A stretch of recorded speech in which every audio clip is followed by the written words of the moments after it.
Manusia kini semakin miskin di saat Dajjal datang membawakan harapan makanan dan kemakmuran. Lalu ketika para ulama berusaha mengingatkan, mereka akan berkata, saya tidak percaya Gus, Kiai, Habib, dan saya tidak percaya Ustadz berjenggot panjang. Sehingga penyakit FOMO akan mengarahkan mereka pada fenomena paling tren saat itu, yakni mengakui Dajjal sebagai Tuhan. Kenapa tidak Anda viralkan para kiai dan habaib yang alim serta tawadhu? Kenapa Anda tidak memviralkan pengajian mereka yang sesuai syariat? Jika Anda terus-menerus memilih serta mencari yang terburuk dari kalangan Gus, habaib, dan lainnya untuk kalian viralkan di sosial media, maka kami rasa Dajjal akan mendukung dan meridhoi perilaku Anda. Setidaknya non-muslim telah menunjukkan keridhaan pada perilaku Anda, bahkan mendukung Anda seperti orang ini. Sehari bahas agamanya, dan besoknya bahas karomah dan perilaku nyeleneh para Gus dan habaib. Bismillahirrahmanirrahim. Alhamdulillah wassalatu wassalamu ala Rasulillah. Ini bantahan kepada Ustadz Ajir Ubaidillah soal orang-orang yang memviralkan konten-konten kesalahan sebagian para dai, ya, berarti orang-orang tersebut adalah pendukung Dajjal. Benarkah hal demikian?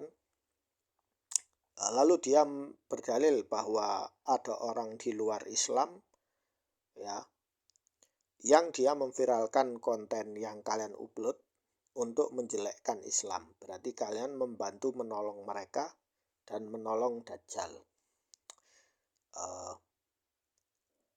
Harus kamu ketahui, wahai Ustadz, bahwa jika ada masalah di dalam tubuh Islam, di tubuh umat Islam itu sendiri, maka yang harus diobati itu adalah umat Islam itu sendiri.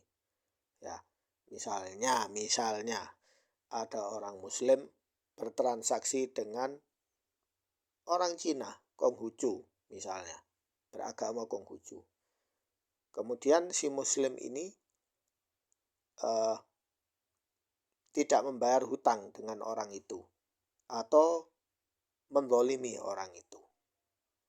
Lalu si Konghucu ini, orang yang beragama Konghucu ini menjelekkan orang Muslim. Orang Muslim tidak amanah, tidak bayar utang, tidak melunasi utang, suka nipu, suka sumpah dusta. Ya. Apakah kita menyalahkan si orang yang non-Muslim itu atau menyalahkan orang Muslim ini? Ya. Tentu yang benar adalah kita menyalahkan orang Muslim yang melakukan dosa tersebut. Ya. Jadi kalau ada seorang dai yang dia berdakwah khurafat, menipu orang, ya, dawir, ya. Apakah jika orang mengkritisi hal ini, kita menyalahkan orang yang mengkritisi atau membela orang yang melakukan kesalahan itu? Ya. Yang benar, ya, ad-dinun nasihat, agama ini adalah nasihat bagi siapapun itu juga, ya, terlepas nasabnya, kebangsaannya, ataupun kewarganegaraannya. Baik, di sini ada hadis. Kalau Anda berkata bahwa orang yang memviralkan hal tersebut adalah pendukung Dajjal, maka di dalam hadis ini menjelaskan bahwa a'immah al-mudhillin, a'immah itu orang-orang yang dianggap teladan, pemimpin, ya, misalnya pemimpin atau dai, baik itu Gus, Kiai, Ustadz, Habib, dan Syekh, nama apapun itu. Kalau dia menyesatkan orang, dia jauh lebih berbahaya daripada Dajjal. Ya. Apa dalilnya? Dalilnya hadis ini. Ya, hadis yang diriwayatkan dalam Musnad Imam Ahmad. Qala akhbarani Abu Dzar. Kuntu amshi ma'a Rasulillah sallallahu alaihi wasallam. Jadi Abu Dzar, sahabat Nabi, berjalan bersama Nabi. Ya. Kemudian Nabi berkata, la ghairud dajjal akhwafani ala ummati. Sesungguhnya ada selain Dajjal itu sesuatu yang lebih aku takutkan terhadap umatku. Beliau berkata ini 3 kali. Qala qultu ya Rasulullah, ma hadzal ladzi ghairud dajjal akhwafuka ala ummatik. Kemudian Abu Dzar bertanya kepada Rasulullah, apa hal yang membuatmu takut kepada umatmu selain Dajjal? Ya, daripada Dajjal ya. Beliau menjawab al-a'immah al-mudhillin. Ya. Hadis ini isnadnya dhaif. Ya, benar. Hadis ini isnadnya dhaif. Ada masalah dalam sanadnya. Dijelaskan dalam kitab Al-Mizan. Ya. Namun hadis ini ada syawahid juga. Jadi ada hadis-hadis lain yang mendukung supaya hadis ini bisa diangkat derajatnya kepada sahih. Diriwayatkan juga oleh Abu Dawud dan Tirmidzi. Diriwayatkan secara marfu, tapi lafadznya innama akhafu ala ummati al-a'imma al-mudhillin. Disahihkan juga oleh Al-Albani. Kemudian Abu Dawud juga. Kemudian dijelaskan oleh Imam An-Nawawi dalam syarah Sahih Muslim. Ghairud dajjal akhwafani alaikum in yakhruju wa anna fikum fa ana hajijukum dunakum. Wa yakhruj wa lastu fikum fa'muru hajiz nafsih wallahu khalifati ala kullil muslim. Ya. Kemudian Syekhul Islam juga mensyarah hadis ini. Ya, makna hadis al-a'imma al-mudhillin min asyaddu ma yakhafu Nabi sallallahu alaihi wasallam ala ummati.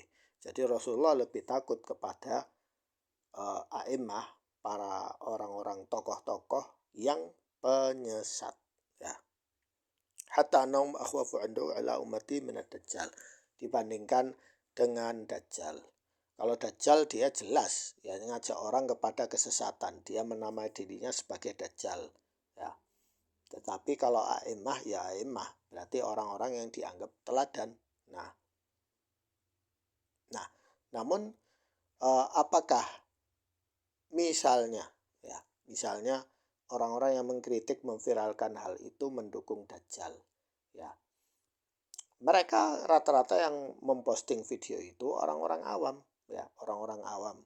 Harusnya kita menunjukkan kepada mereka, ya memang fulan ini salah, yang benar harusnya begini, cukup tidak usah diviralkan. Harusnya Anda berkata seperti itu, ya memang fulan salah, Gus salah, Kiai salah, Syekh salah, Habib salah, ini, yang benar seperti ini. Tidak perlu mujamalah, tidak perlu, oh jangan salahkan mereka tidak bisa disalahkan atau tidak ada. Kita ini manusia, kita bisa, bahkan saya sendiri, saya ada benarnya, ada salahnya juga. Ya. Ambillah dari mana saya ambil, dari Al-Quran dan As-Sunnah, itulah sumber kebenaran itu ya.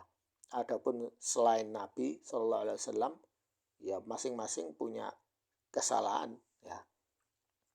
Jadi seperti itu, jauh lebih bahaya orang-orang yang menyesatkan dibandingkan Dajjal, karena yang menyesatkan mereka punya identitas keagamaan sebagai simbol bahwa dia pasti benar. Berbeda dengan Dajjal yang memang dia sudah jelas kekufurannya. Saya kafir, ya saya ingkar, ya. Saya mengajak kepada kebatilan. Kalau para imam, dia sholat, dia membaca Al-Quran, tetapi dia menyebarkan kedustaan, khurafat, dan bid'ahan, dan tahayul-tahayul itu. Ya. Jadi ini lebih berbahaya. Sekian, semoga bermanfaat.